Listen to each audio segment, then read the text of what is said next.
Speaker గారు ఉండగా చెప్పుకోవలసిన మాట. ధర్మరాజు గారి స్థానంలో ఆర్థిక మంత్రి ఎవరున్నారో కానీ వారు ప్రవేశపెట్టిన బడ్జెట్ అంతా కౌరవుల తద్దినాలకు సరిపోయి. అందుకని తెలుగులో సామెత, పాండవుల సంపాదన అంతా కౌరవుల తద్దినాలకు సరిపోయిందని. ఏమి సాధించావు నువ్వు ఇక్కడ? ఊరికే గెలిచావన్న పేరు. కానీ అది కూడా అశ్వమేధ పర్వం వచ్చాక మళ్ళీ అశ్వమేధ యాగం చేద్దామని అర్జునుడు బయలుదేరితే అనేక రాజ్యాలకి పంపిస్తారు. అశ్వమేధం లవకుశలో కూడా ఉంది, తెలుసును కదా. పంపిస్తారు. గుర్రం ముఖం మీద ఒక పలకం ఏర్పాటు చేస్తారు. ఎవరైనా మా సామ్రాజ్యాన్ని అంగీకరించిన వాళ్ళు ఉంటే మా రాజుతో యుద్ధం చేయండి అంటారు. అందరూ అంగీకరించారు. దానికేమి ఇబ్బంది లేదు. కౌరవులనే జయించిన వాళ్ళు మిగిలిన వాళ్ళని జయించరా? బభ్రువాహనుడు పాపం వినయ సంపన్నుడు, ఒక్కొక్కడు కష్టాలు కొని తెచ్చుకుంటాడు. అర్జునుడు అంటే అలా ప్రవర్తించాడు. అక్కడ కర్మ, ఎందుకంటే గంగమ్మ శాపం, ఆ బుద్ధి అలా పనిచేసింది. బుద్ధి కర్మానుసారని ఆయన ఎదురొచ్చాడు. తండ్రిని తెలుసు, చిత్రాంగదగా పుట్టాడు ఆయన. తండ్రిని తెలుసు. నాన్నగారు మీరు వచ్చారు, సంతోషం, మీతో నాకు యుద్ధం ఏమిటి? ఇదిగో మంగళహారతి బళ్ళెం పట్టుకుని నేను వచ్చాను, నా రాజ్యమే మీది, మీరు పరిపాలించుకోండి హాయిగా అంటే అర్జునుడు నోట వచ్చిన మాట ఏమరాయ్, క్షత్రియ పుత్రుడివి కాదురా, యుద్ధం చేయకుండా లొంగిపోతున్నావా? నువ్వు నా కుమారుడని చెప్పుకుందుకు నాకు అవమానం ఉందిరా, దా యుద్ధానికి రా అన్నాడు. పనిగట్టుకుని తెచ్చుకున్నాడు. వాడు భయంకరమైన యుద్ధం చేశాడు. 2 దెబ్బలతో అర్జునుడు లేచిపోయాడు. అది లెక్క. కాలం కర్మం కలిసి రాకపోతే అర్జునుడైనా ఒకటే, మరెవరైనా ఒకటే ఇక్కడ.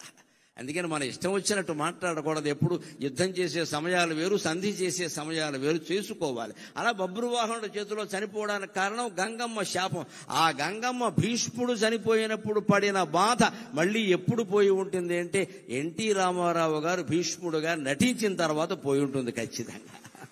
మా అబ్బాయి మళ్ళీ పుట్టాడు, ఎంత అందంగా ఉన్నాడు మా అబ్బాయి మళ్ళీ పుట్టాడు, తెల్లగడ్డంతో కూడా ఎంత అందంగా ఉన్నాడు మా అబ్బాయి అని గంగాదేవి చాలా సంతోషించి ఉంటుంది.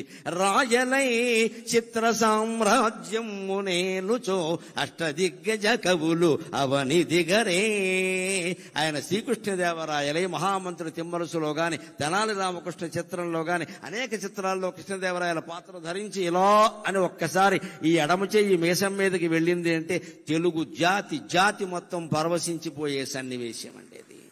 అది చిత్రాలుగా తయారు చేసి మన ఇళ్లలో పెట్టుకుని మన పిల్లలకి చెప్పాలి, మన జాతి అంటే ఇదిరా, మన జాతి అంటే ఇదిరా, కృష్ణదేవరాయలు పరిపాలించిన భూమిరా ఇది, మరో రకంగా ఉండకూడదురా, మన భాషను మనం కాపాడుకోవాలని చెప్పడానికి వేళ కృష్ణదేవరాయలు లేడు. కానీ ఎన్టీ రామారావు కృష్ణదేవరాయలు వేసిన బొమ్మ మీ ఇంట్లో పెట్టండి, మీ పిల్లలకి చెప్పండి, భాష మిగులుతుంది, భగవంతుడు మిగులుతాడు. అంతటి ప్రేరణ. ఇంకా ఆయన జీవితంలో ఒక వైవిధ్యం ఏమిటంటే మంచి పాత్రలు ధరించి మంచి వారి మంచి మరి ఇంత పెంచు ధీమంతుడీవు. రాముడు వేసిన, కృష్ణుడు వేసిన, భీముడు పాత్ర వేసిన, భీష్ముడు పాత్ర వేసిన వారిలో ఉండే మంచితనాన్ని మరింత బాగా చూపించారు. ఎప్పుడు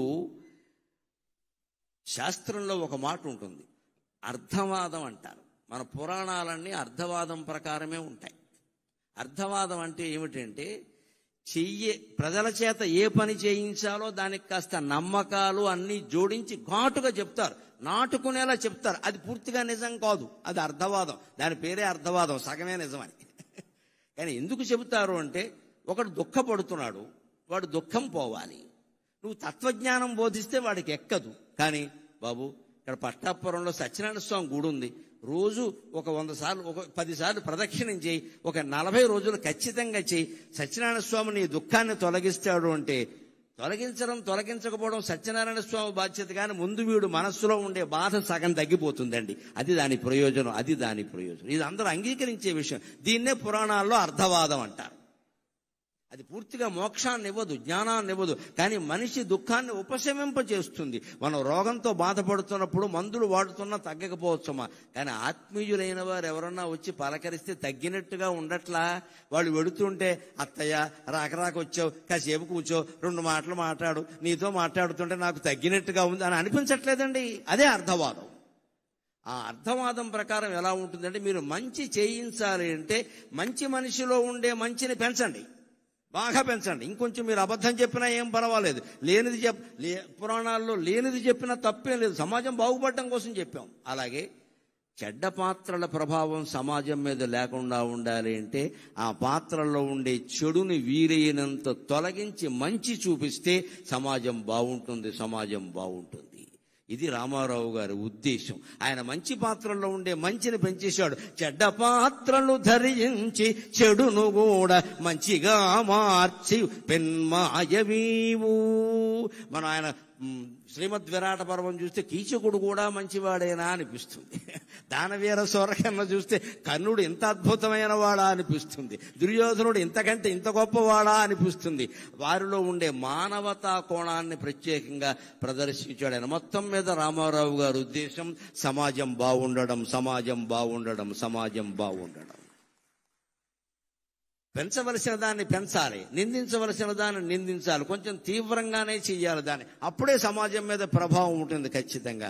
ఇంకొక మాట వారి గురించి మనం చెప్పుకోవలసింది, ఇవాళ ఒక్క సినిమా ఇలా రాగానే పాన్ ఇండియా అనేదో అంటున్నారు కొత్త మాట. నాకు పాన్ డబ్బాయే తెలుసు, పాన్ ఇండియా తెలియదు. ప్రతి సినిమా పాన్ ఇండియా. మన ప్రాణాలు తీసే సినిమా కూడా పాన్ ఇండియానే.